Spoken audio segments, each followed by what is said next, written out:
essay has been graded, so whatever grade you see in the grade book is your real grade now. The only way to get it up is to do better on the quizzes. Almost everything we do from now on out in the lectures is facts. Today you'll do law, lots of law. We're going to do abortion law. Law, when it comes to Supreme Court law, is real simple. It's not like you need a lawyer to translate what another lawyer just wrote for you. It's straightforward. I have a lot of aids up there on the website. I'll bring most of them up today, and if you have questions you need to ask me, but honestly you should be getting 80 to 100% on all the remaining quizzes that are here for you. If you don't have a grade, you need to go in and read what I wrote you. Somebody I think sent me an essay written in Apple Pages. That's proprietary. It cannot be opened without an Apple, without a MacBook, and I don't have one, so I sent a note back to redo it in RTF format. Other than that, I think everybody is pretty much okay. Okay. Any questions for me?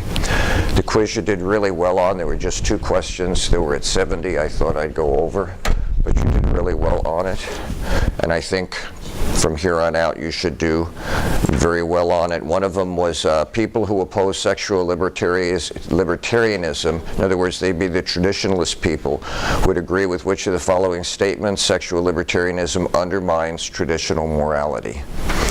But that was pretty decent at 70%, and then there's one down here at 71. The arguments in favor of sexual libertarianism are founded in Aristotle philosophy, and we said the traditional ones were, not the libertarians. So I took 2 different ideas to see if you understood the separation between the 2. Other than that, you did okay. Any questions for me about any of that? Cool. Is this still helpful that I go over the quizzes? Yes. Okay. So someone sent me this. Does this look familiar?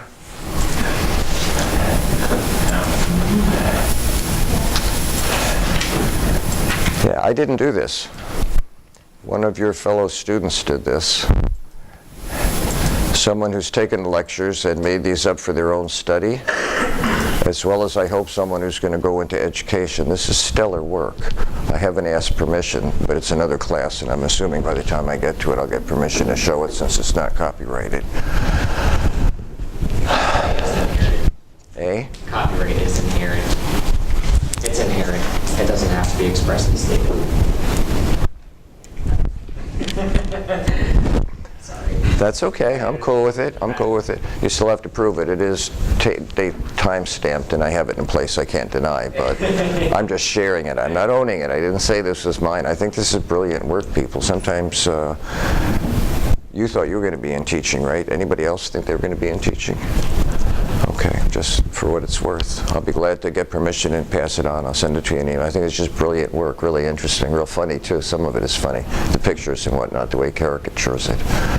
Okay, so today, now that we've gone through that, that's really cool. I'm assuming that's Mr. Lennon, but I'm not sure. Do you guys know who Mr. Lennon is? I would hope so. John Lennon? Okay, probably not. It's okay. That's okay. Sign of the times, right? So one of the things I did to help you with the quiz, I've made a spreadsheet. It goes in order: 65, 67, 73, 76, all the way through to 2007. Not all of these are abortion laws, but they all apply to the abortion discussion we're going to have today. Now, it doesn't have everyone, but these are the significant ones that move the abortion discussion forward until today. So I put that there for you. You may want to review that as you go over your preparation for your quiz. This breaks it down into palatable form, and I'll go over this in detail with you. I'll show you some things about the law. People make law, judges make laws, and there's repercussions down the road that they didn't anticipate, and oftentimes it comes back to bite them. But once it's law, it's law. You either say that was the wrong decision, you remake it, or you're stuck with the consequences of it, okay? So the first one we want to look at is something called Griswold v. Connecticut. Griswold is a lady who's the president of the forerunner of Planned Parenthood. It turns out that in 26 states, I gave you the wrong number originally, in 26 states in 1965 it is illegal to buy contraception. It's against the law to walk into a pharmacy and do family planning. 1965, are you kidding me? 52 years ago? How can that happen? Or 53? How can that be? That's how strong the traditional sexual morality that came before libertarian sexual morality is. It was strong. It turns out in 65, One of the complications is they are exploring the possibility of birth control, and in France they send us a birth control pill called thalidomide. And it turns out thalidomide, when a woman took that and then got pregnant, the drug affected the fetus, and we would have fetuses usually with deformed arms, shortened arms, sometimes slower limbs. Unfortunately, we call them thalidomide babies. It's not a very nice term, but it reflects the fact that it was a poor pill to put on the market. It wasn't really, I think, satisfactorily tested, and so people were getting results that they didn't want. Do you think that set youth back a little further? It scared the crap out of people, frankly. Now we have IUDs, interuterine devices, that fool the body into thinking it's pregnant, but this was, the cure-all. You just take the pill every day if you take it according to instructions, and you didn't have to worry about getting pregnant. When we saw the repercussions of it, yeah, that freaked a lot of people out. So in '65, you cannot go into 26 states and buy contraception. Now, to be clear, World War I, World War II, we gave GIs contraception. They were going overseas, and we didn't know what they were going to encounter, and we couldn't regulate their moral behavior, so we didn't want them bringing home stuff that maybe we didn't want back in the States. So it wasn't like we weren't entertaining the idea, but here in our culture, based on traditional sexual morality, no. Go ahead. In the 60s, around this time, what did that contraception consist of? Well, it would be prophylactics, IUDs. We didn't have the morning after pill. We didn't have any of that. We didn't have IUDs. Oh, I think we did, yeah. Oh, well, yes, I'm going to strongly say we had them. Yeah, I'm not going to go into detail, but yeah, we had them in the 60s. Okay. Yeah. But the reason they didn't want it, ethics equals the law, and those that have their hand on the mechanism of the law determine this. So this is a law, okay? What happens then is Griswold, the president and the precursor to Planned Parenthood, decides she's going to challenge the law. So she does family planning with a couple and with a pharmacist, and she lets the court know about it, and they say you're guilty of a crime. 2 years in prison and a hefty fine. She appeals it. Now, we talked about this as well. You have local laws, you have, we'll call them state laws, and then you have federal laws, and these can all be appealed till you get to the Supreme Court. The Supreme Court doesn't have to listen to anything. So what happened then is this is a state law, it gets appealed to the appellate division, goes to the federal appellate, and then it does get to the Supreme Court. And the Supreme Court says that Griswold is not guilty according to the 4th, 9th, and 14th Amendment. The 14th Amendment is about due process, equal protection in the 9th Amendment. You don't need to know that. The 4th Amendment is supposedly all three of these together is about something called a zone of privacy, that you have the right to have the government not put its nose in your business. Well, the law is supposed to be concrete. If the law says something, the law says what the law says. So, just like we had as a fetus a person when we went through the moral standing, and the court thought they found it in the 14th Amendment, any person born, it's got nothing to do with personhood, but because it was in the law, they could say it was there. So they're looking for a justification for the zone of privacy. So this is the declaration. You all know how to do a word search on the internet. You hold a control key down, an F key, I've already brought it up. I'm looking for the word privacy. And it turns out it's not in the Declaration. Don't be worried. We have other documents we could look in. We have all the amendments to the Constitution. We can do another word search for privacy, and that's not there. Uh-oh. Well, we have the Constitution. For sure it'll be there. And that's not there either. So the question then becomes, wait a minute, the court says there's a zone of privacy. Where is the zone of privacy located? The word privacy doesn't exist in any of our documents.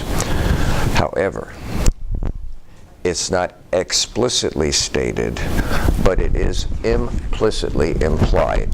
So if you look at the 4th Amendment to the Constitution, it says the right of the people to be secure in their persons, homes, papers, and effects against unreasonable searches and seizures shall not be violated, and no warrant shall issue but upon probable cause supported by an oath or affirmation, and particularly describing the place to be searched and the persons or things to be seized. This grows out of the colonial days when the colonies were trying to leave what we call the crown of the British Empire. That was called sedition.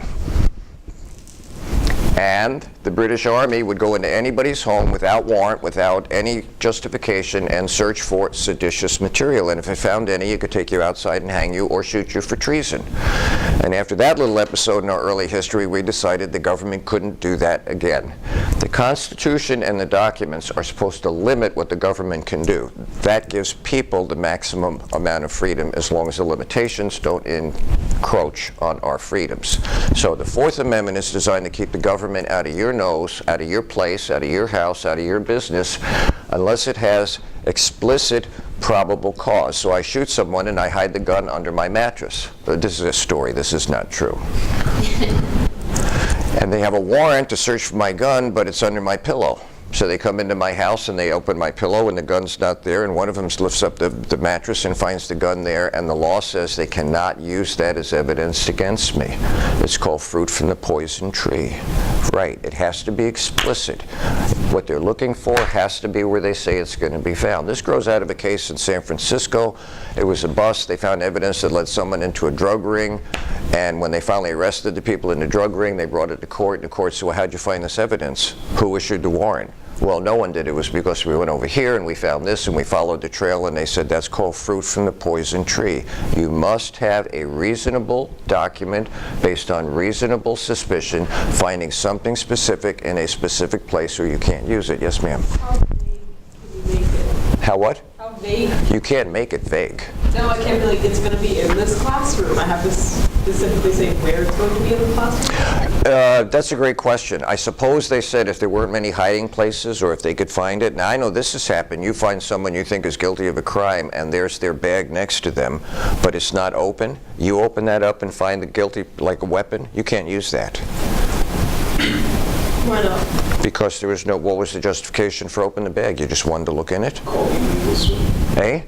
Legal search and seizure. Yeah, it's a legal search and seizure. You need to have a justification for it. What it does in a lot of ways, it lets criminals get away with stuff. But you don't want to be the victim of something that you and someone else, and the court says, well, you know, they had probable cause, and next thing you know, you're in trouble. So it's very distinct. So what this does then in the Fourth Amendment is the clearest place where it says you have a zone of privacy. You have a right to expect that the government can't put their nose in your business. Also, it's found in the Ninth Amendment, that's equal protection, and then the 14th Amendment is due process, life, liberty, and property. Everybody follow that? So it's not an explicit anywhere, but it is implied, so we call it an implicit zone of privacy. In other words, the government can't put their nose in your marital business. Now, that means that marital couples can't have access to birth control. Not married couples, no. You're not married. Why shouldn't you be allowed the same process? Because it violates the traditional sexual conduct. You must be married in order to have intercourse or to protect yourself from getting pregnant, family planning. If you're not married, why should I give the same right to you? So this only extends in 65 to marital couples. The government has no right to put their nose in your personal marital business. 1965, zone of privacy implied, nowhere explicit. Everybody get that? So if you look on the spreadsheet, zone of privacy implicitly implied in the 4th, 9th, and 14th Amendment. 2 years later, we get to something called, I should probably take that down. We get to something called Loving versus Virginia. Now, there's a movie they just made about this called Loving about a year ago. It's about an African-American lady and a Caucasian man. They're in love. They want to get married. And it turns out, in 16 states, it's illegal to marry across racial lines, not just African-American, Caucasian, Hispanic, Asian, and what we call indigenous populations like the Native American Indian. Felony fine, 2 years in prison, a hefty fine. And so they go to Delaware where it's not illegal. They get